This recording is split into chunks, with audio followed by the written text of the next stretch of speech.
Good afternoon, I'm Don Matthews with We the People News. Today, I'm going to tell you about a phone call that exposed the rot at the heart of Mississippi's prison system. Not the kind you can smell.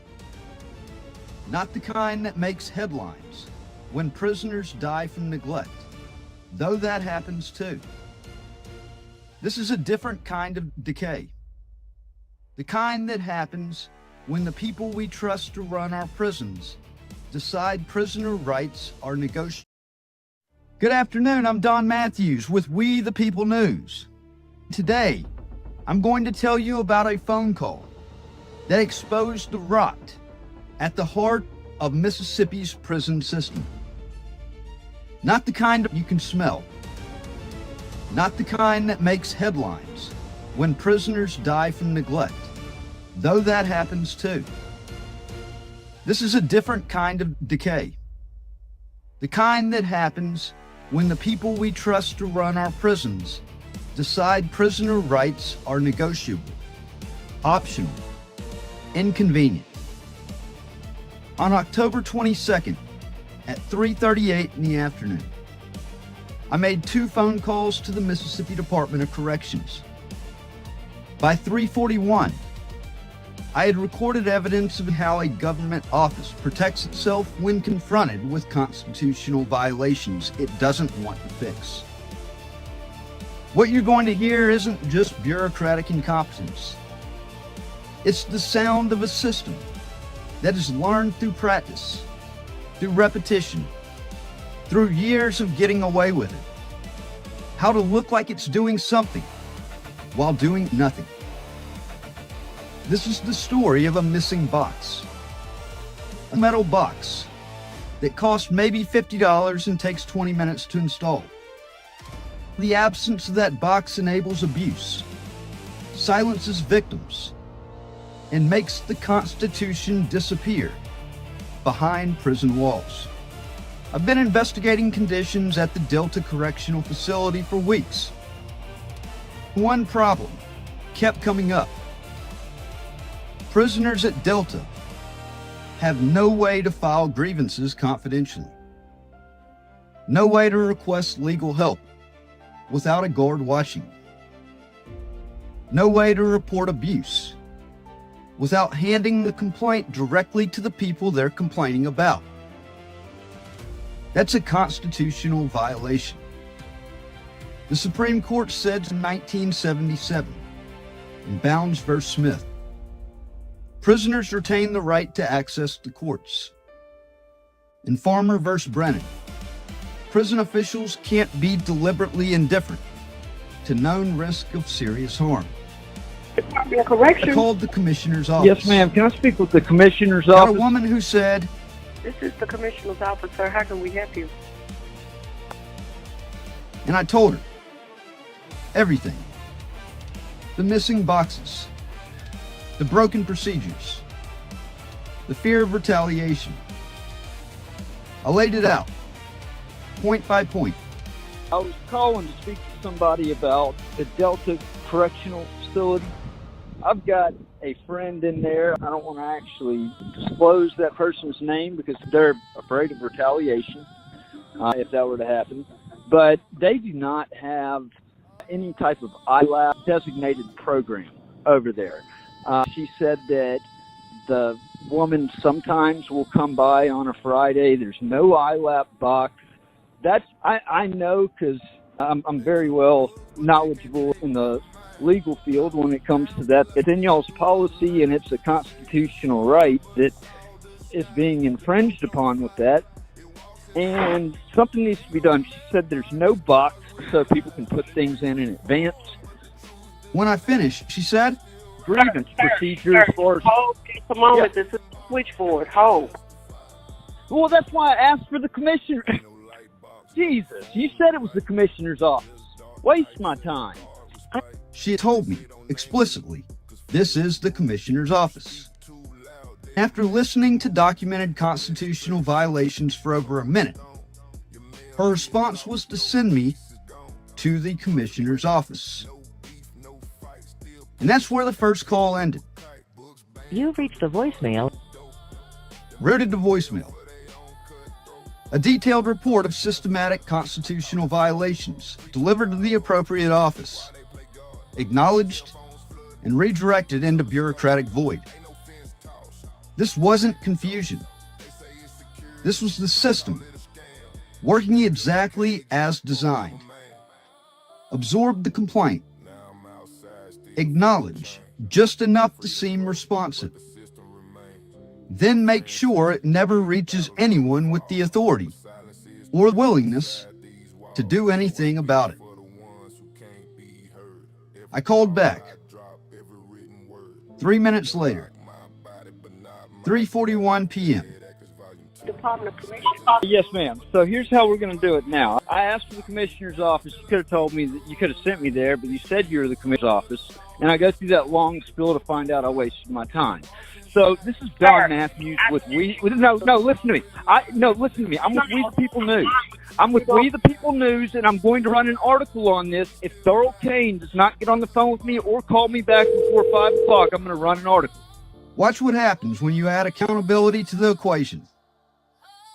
The same office that had me to voicemail suddenly started engaging. Warmly. Not enthusiastically, but substantively. Because now there was a deadline. Commissioner King's office. Yes, ma'am. Who am I speaking with? This is Commissioner Kane's office. How can I help you? I know. I asked who I was speaking with. I just had a very unpleasant conversation on the phone. Who am I speaking with? Who'd you have an unpleasant conversation with? So you can't say who this is with the commissioner's office? This is the commissioner's office. I don't give you my name. All right. Sure. Well, this is Don Matthews with We the People News. I'm actually preparing and run a story on something that's happening at the Delta Correctional Facility. And then the indifference that I was just showed on the phone by the lady at who picked up the phone, I asked for the commissioner's office. And you know what she told me? She said, this is the commissioner's office. So I go through the spill on everything that happened just for her at the end to cut me off and say, I need to send you to the commissioner's office. I'm just so she wasted my time. Now there was public exposure. Now there were consequences. The woman asked, Are you a news reporter, Dan? I sure am. I'm an investigative journalist. That's threat assessment. That's an institution calculating what level of response is required. That calculation tells you everything about what motivates government action.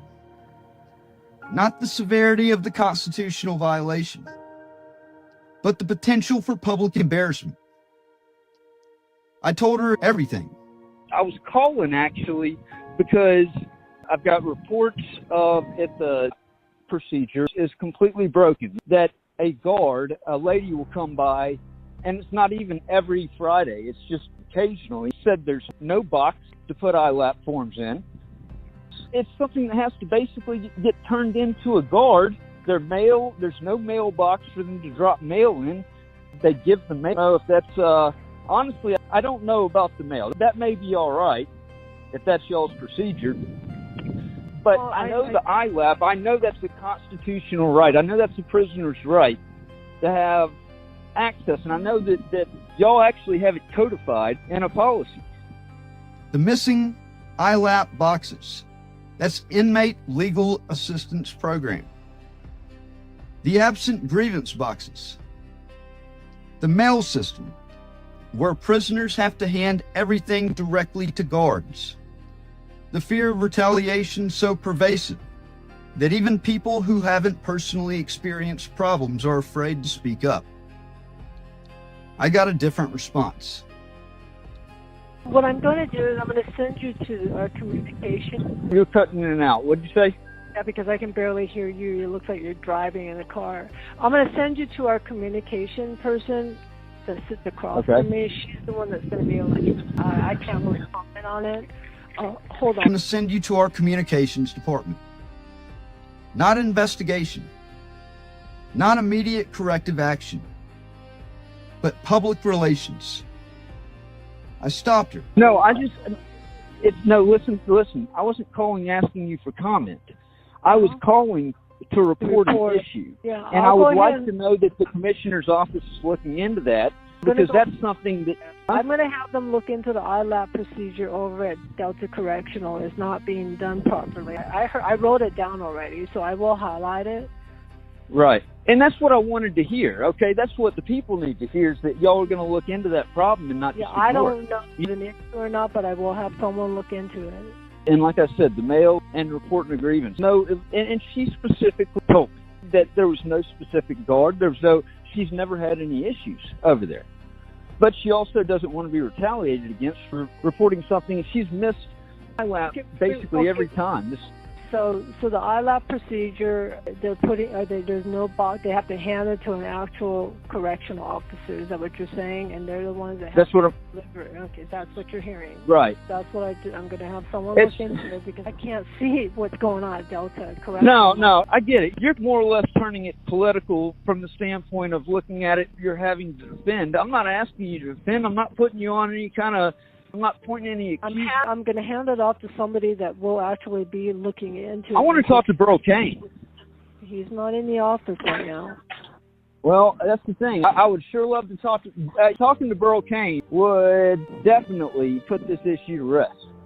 Well, I'll pass him the message that you want to speak to him, but he's not in the office right now. But I wrote your number down. If he wants to speak to you, he'll call you back.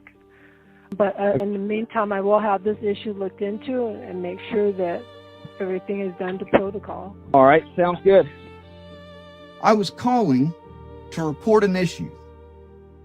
And finally, I got something resembling commitment. I'll have them look into the ILAP procedure over at Delta Correctional, she said. Not investigate, not fix, just look into. It's not uncertainty. That's plausible deniability. That's leaving yourself room to do nothing while appearing concerned. My source. She's incarcerated at Delta Correctional Facility. She's never had problems with guards. No disciplinary issues. No personal grievances. She's not some troublemaker looking to cause problems. She's someone trying to survive her sentence and get home. And she's terrified to have her name attached to this report. Why? Because everyone knows that speaking up inside a prison carries consequences. Even when you're telling the truth, you know what that fear is? It's evidence. It testifies to the institutional culture at Delta Correctional Facility, more reliably than any policy manual would. When the commissioner's office representative understood, she asked, So the ILAP procedure, there's no box. They have to hand it to an actual correctional officer. Is that what you're saying? And imagine you need to file a complaint about a guard. Maybe he's confiscated your legal materials. Maybe he's been verbally abusive. Maybe you witnessed him beat another inmate. You have the constitutional right to file a grievance. Mississippi Department of Corrections policy, the Supreme Court, says so. But there's no box, no confidential submission system, no way to file without walking up to a guard, maybe the guard you're complaining about, certainly a guard who works with the guard you're complaining about, and handing it over while he watches, while he reads it, while he decides what happens next. That's not a grievance system. That's a retaliation mechanism. I asked the questions that should embarrass every official at Mississippi Department of Corrections. All the money y'all pull in, y'all can't afford boxes at the units. I can't comment on it. I don't know what's happening with the ILAP procedure out there. I have to have someone look into it. Metal boxes with locks. maybe $50 each. 20-minute installation. 0 ongoing maintenance. The absence of these boxes cannot be explained by budget constraints. It can only be explained by institutional choice. Many someones decided that functional grievance systems are not a priority, that prisoner complaints are nuisances to be managed, not addressed. Near the end of our conversation, I said I want to speak to Commissioner Burl Cain, Commissioner of the Mississippi Department of Corrections, the man ultimately responsible for constitutional compliance at every facility under Mississippi Department of Corrections supervision, the person who should be most concerned when systematic violations are documented. The response: he's not in the office right now. The article would run with or without Commissioner Cain's response. 5 o'clock came and went. No call. No follow-up. No statement from Commissioner Cain's office. Just silence that communicates institutional priorities louder than any press release could. I'm not making moral arguments here. I'm not appealing to compassion or decency. I'm talking about constitutional law, binding Supreme Court precedent, requirements. In 1977, the Supreme Court decided Bounds versus Smith. They held that prisoners must have meaningful access to the courts, not theoretical access, not access in policy manuals, but meaningful, functional, realistic access. In 1996, Lewis versus Casey refined that standard. The court said prison officials can't erect procedural barriers that nullify access rights. When the only way to file a legal request is to hand it to a guard who might view your legal sophistication as a threat, that's not meaningful access. That's procedural barrier designed to discourage exercise of constitutional rights. In 1994, Farmer v. Brennan established the deliberate indifference standard. Prison officials violate the Eighth Amendment when they know about substantial risk of serious harm and do nothing. As of October 22nd, 3:41 p.m., Commissioner Burl Cain's office received documentation. They acknowledged the problem. They promised to look into it. Every day, they failed to fix it. Every day, those boxes remain absent. The indifference becomes more deliberate. The violation becomes more flagrant.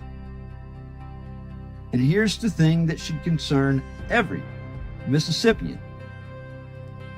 Mississippi Department of Corrections has its own internal policy requiring this stuff. Policy 20-0-8, Administrative Remedy Program, mandates accessible, confidential grievance procedures. So this isn't about MDOC disagreeing with constitutional requirements. They've acknowledged them. They've written them into internal policy. They just don't implement them. The policy exists to create plausible deniability. When sued, Mississippi Department of Corrections can point to policy 20-0-8 and say, see, we have procedures. But policy without implementation is fiction. It's a document that protects the institution while abandoning the prisoners. Delta Correctional Facility isn't unique. You remember Parchman? Where they sent me? Mississippi State Penitentiary? The place that made national headlines for conditions so horrific, federal courts had to intervene. Where prisoners died from neglect, violence, and systematic indifference. Those weren't isolated incidents. They were symptoms of systemic MDOC dysfunction. And when Parchman got too much attention, when federal oversight became unavoidable, you know what happened? The problems didn't disappear. They migrated to quieter facilities like Delta that don't attract headlines, locations where violations can continue without the inconvenience of federal monitors and consent decrees. That's sophisticated institutional strategy. When one facility faces scrutiny, you don't fix the system. You move the problem somewhere less visible. This is why my source's fear matters so much. She's at Delta, not Parchman. She has no personal grievances, but she knows, everyone inside knows, that the same culture of retaliation and suppression exists. It's just quieter, more procedural, hidden behind absent boxes and missing infrastructure, rather than visible violence. During my call with the commissioner's office, the representative kept saying, "I can't see what's going on at Delta. I have to have someone look into it." That's willful blindness, codified as policy. The commissioner's office doesn't know about constitutional violations because knowing would require acting. But here's what they can't claim anymore. They can't say they don't know. I told them, in detail, on recorded calls, with legal citations, policy references, and specific factual allegations. The ignorance defense died at 3:41 in the afternoon, October 22nd. Let me bring this back to what it means. Not legal theory, not policy analysis, but lived human reality. Right now, today, there's a man or woman at Delta Correctional Facility who needs to file a grievance. They know they have rights. They read them in the inmate handbook. They've seen the policy posted on bulletin boards. They can file a grievance. But when they try, they confront the reality. These phone calls document. There is no box. So they have two options. Both of them terrible. Option one is to walk up to a guard, hand over their grievance, watch the guard read it, watch the guard's face change as he realizes this prisoner thinks they have rights. 100 small ways to make life worse, none officially connected to that grievance. Option two, say nothing. Swallow the injustice. Accept that rights exist, in theory, but not in practice. Become complicit in their own silencing. This is the choice absent boxes create. This is what constitutional violations look like in human terms. And here's the cruelest part. Every prisoner who chooses silence teaches the next prisoner that silence is safer. The system becomes self-perpetuating. The violations suppress the reporting mechanism. The absent reporting mechanism enables more violations. It's abuse architecture. Brilliantly simple. Devastatingly effective. $50. That's what a locked metal grievance box costs. $50. 20 minutes installation time. MDOC's annual budget is over $300 million a year. Commissioner Kane's salary alone could buy thousands of these boxes. The cost is not the barrier. The only explanation that makes sense is that many benefit from the boxes not existing. Guards benefit. Without secure submission, they control which grievances get processed. That gives them power beyond formal authority. The prisoner must calculate, will this guard submit my grievance? Will he retaliate? Will he tell other guards I'm a troublemaker? That discretion is a management tool. Without functional grievance systems, problems don't generate documentation. Low grievance numbers can be presented as evidence that everything's fine. Facilities are well managed. Prisoners are content. MDOC benefits. Every processed grievance creates paperwork. Investigation obligations. Response requirements. Appeal procedures. Potential legal exposure. It's easier to ensure grievances aren't filed than to process them properly. The institutional path of least resistance leads toward suppression rather than resolution. Who pays? The citizens of Mississippi whose tax dollars fund unconstitutional conditions. The Constitution becomes meaningless when its protections can be nullified by strategic infrastructure denial. I've done my job. I've documented the violations, recorded the institutional response, the right. I've published the evidence. Now it's time for others. Commissioner Burl Kane needs to respond, not through a spokesperson, but personally, on the record, explaining what's happening at Delta Correctional Facility. He has my number since October 22nd.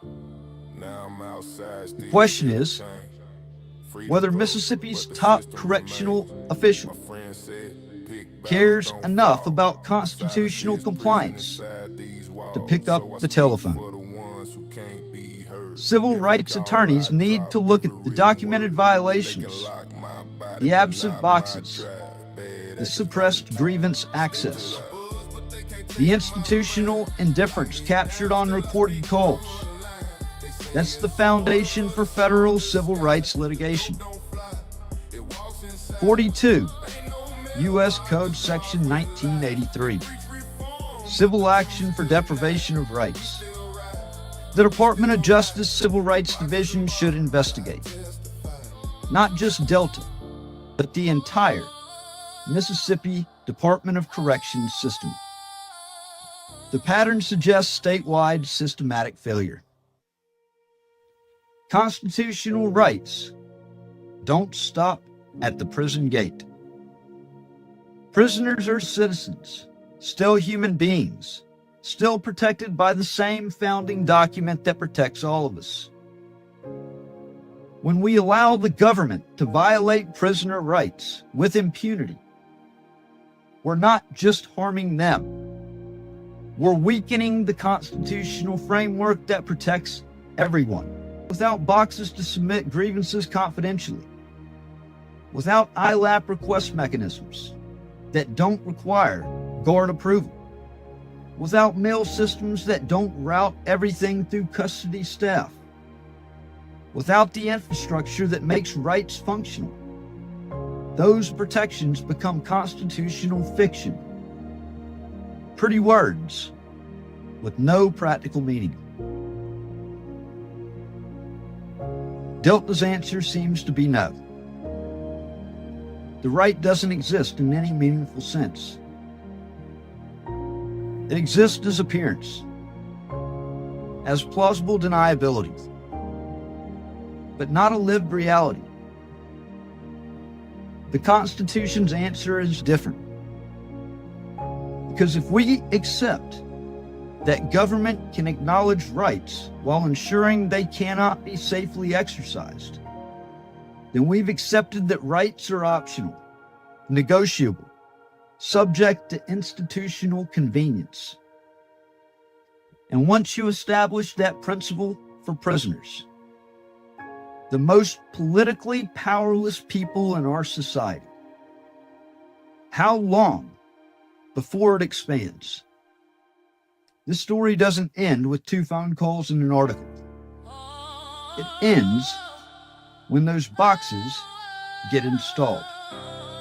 When prisoners can file grievances without fear, and not just there, but every prison under MDOC supervision. When the Constitution stops being optional behind prison walls.